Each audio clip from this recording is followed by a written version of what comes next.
설교 시작하기 전에 제가 양심 고백 먼저 좀 하나 하겠습니다. 오늘 주신 이 마가복음 5장 말씀, 방금 보셨던 마가복음 5장 말씀 제가 찾아보니까요, 전에도 설교했던 말씀입니다. 근데 양심 없이 또 재탕하는 것이냐? 이게 재탕하는 겁니다. 근데 여러분, 성경 말씀은 재탕 맞는데요, 설교 내용은 제 양심상 재탕 아닙니다. 제가 했던 설교는 절대 또 하지 않으려고요. 근데 왜 또 이 말씀을 보느냐? 여러분, 모처럼 이 말씀을 좀 다시 보는데, 또 전에는 못 봤던 걸 좀 새롭게 보게 해 주시더라고요. 그러니까 성경 말씀이 참 그래요. 오묘해요. 이제 무슨 사골국 마냥 끓이면 끓일수록 맛이 우러나는 것처럼 이 성경 말씀도요, 보고 또 볼수록 뭔가 또 좀 그전에 못 봤던 게 우러나오더라고요. 그래서 오늘 주신 마가복음 5장 말씀, 이 회당장 야이로의 사건을 좀 다시 보기를 원했던 거예요. 그래서 다시 이 말씀을 좀 함께 나누겠는데요, 오늘 주신 이 말씀의 앞에 상황이 뭐였냐면요, 이 야이로라고 하는 사람이 있었는데, 이 사람에 대한 정보는 크게 두 가지 정보 나옵니다. 일단 하나는요, 직업이 뭐였냐는 거예요. 바로 회당장이었다는 겁니다. 회당장.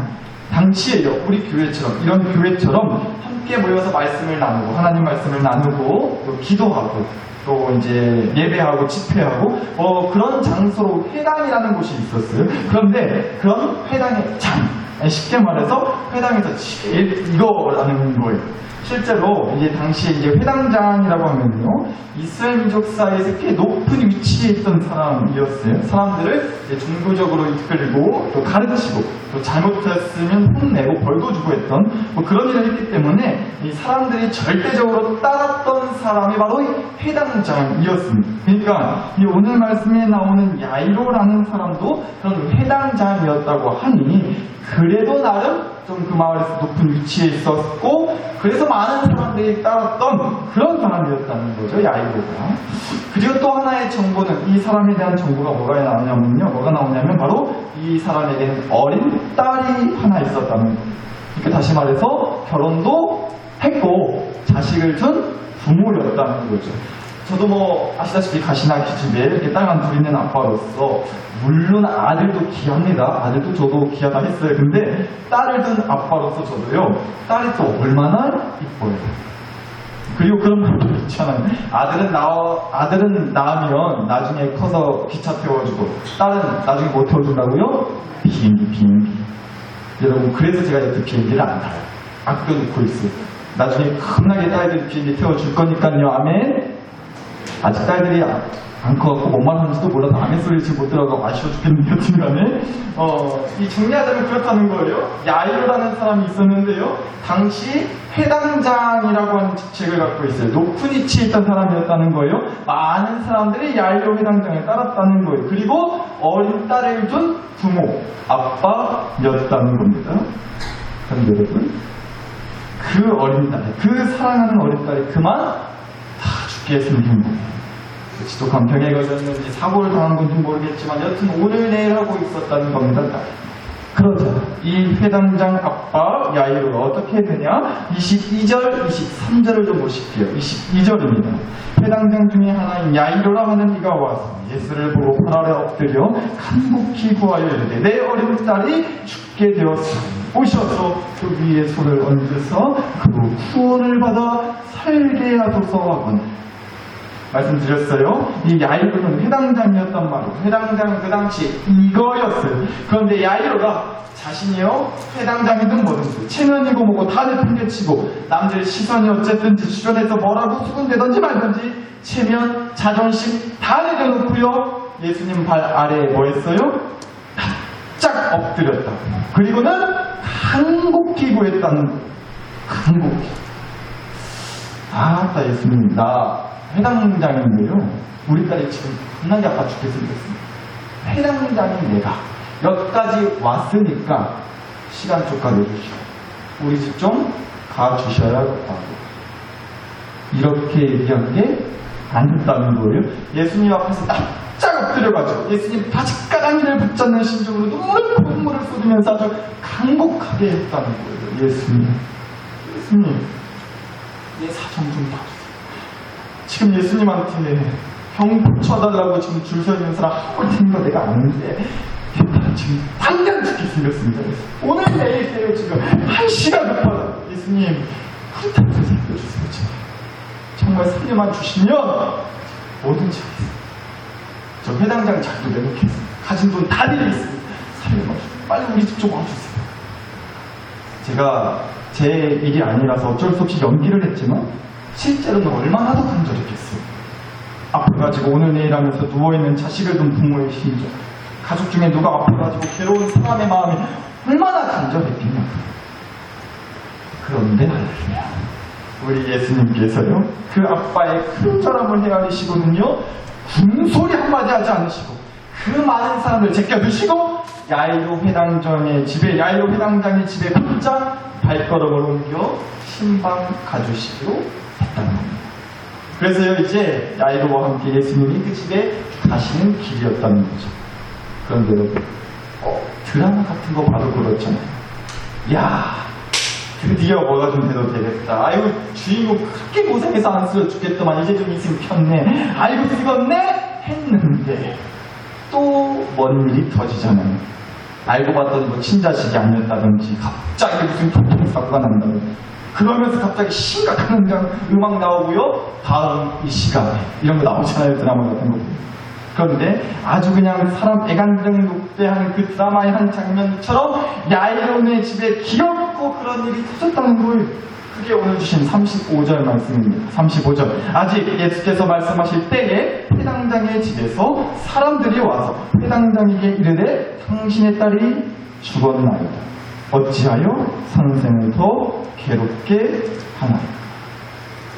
아이고 아버지, 당신이 예수님을 모시고 이제 자기 집에 도착해서 예수님한테 기도만 받으면 그래도 내 딸 살릴 수 있겠다고 그 한 줄기 소망을 갖고 집에 가던 그 길에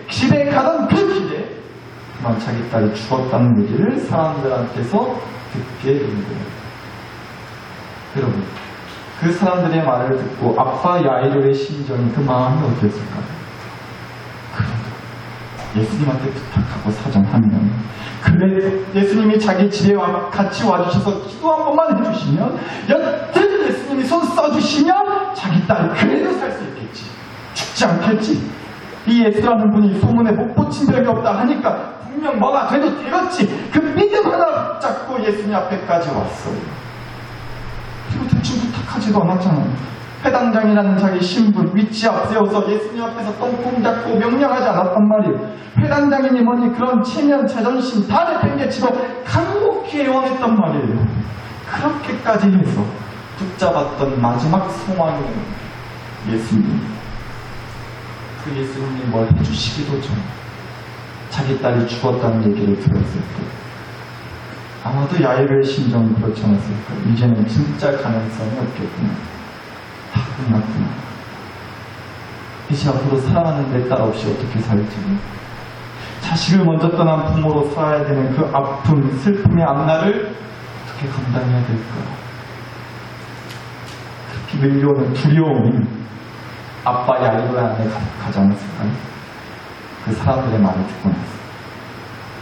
그럼 여러분, 그런 야이로에게 예수님이 드디어 입을 떼시고 첫마디로, 첫 번째 말로 이 말씀을 해주셨습니다.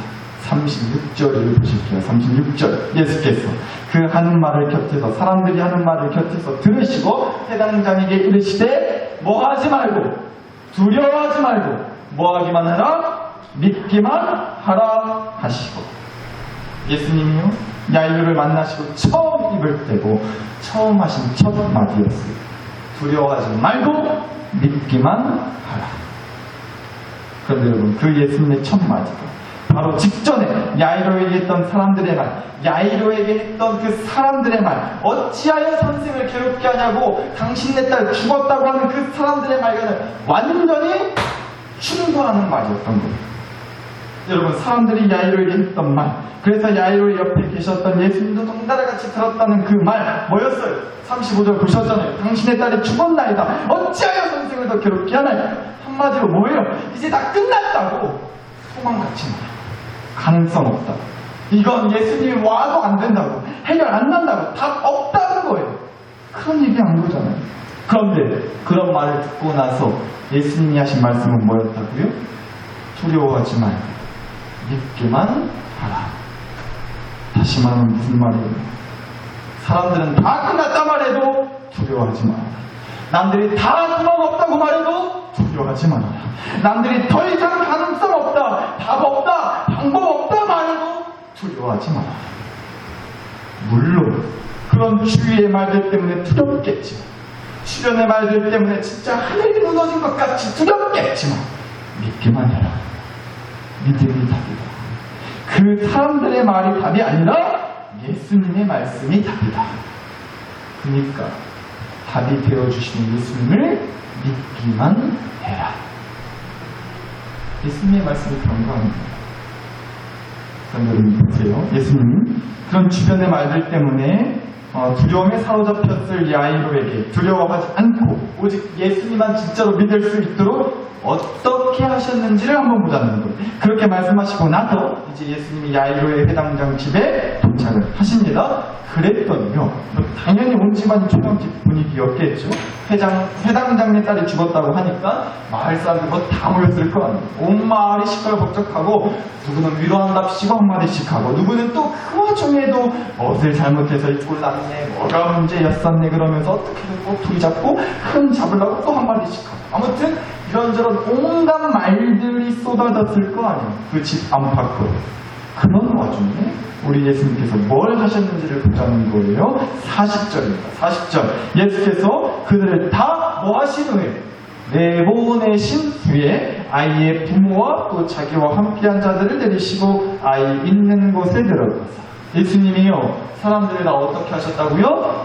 내보내셨단 말이에요. 내보내셨다고.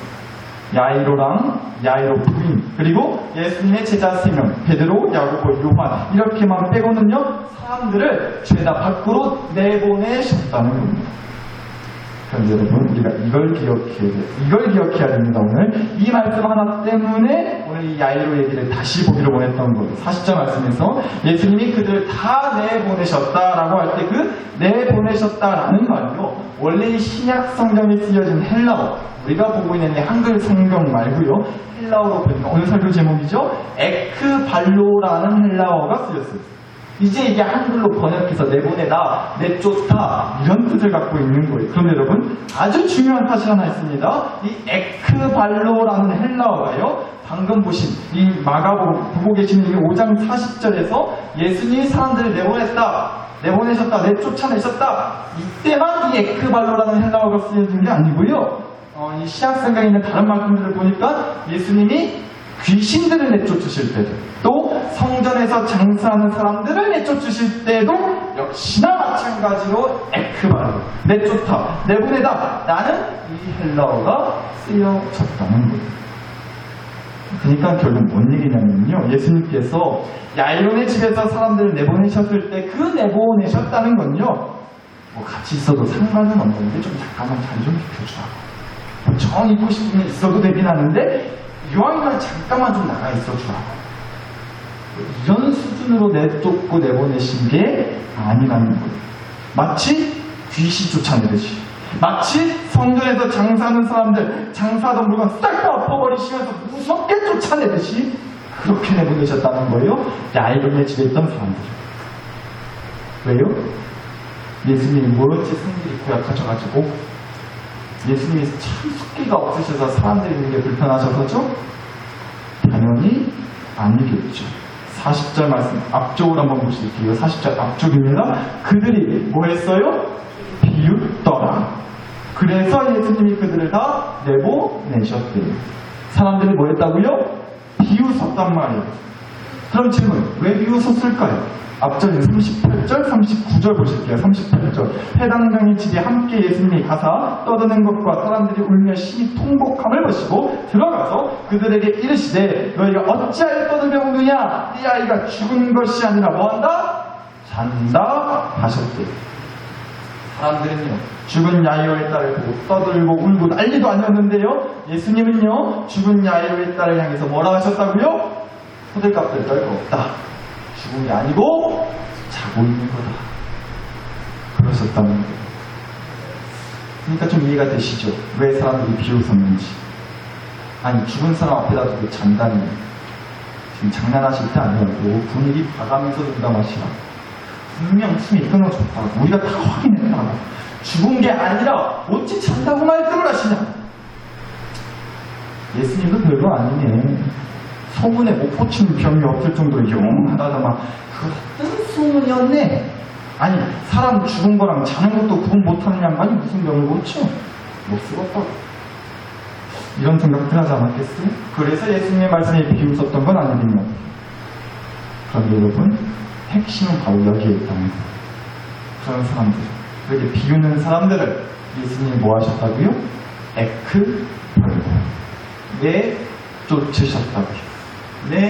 보내셨다고요. 자, 나설 때 식구요. 우리도 이거 기억하자는 거예요.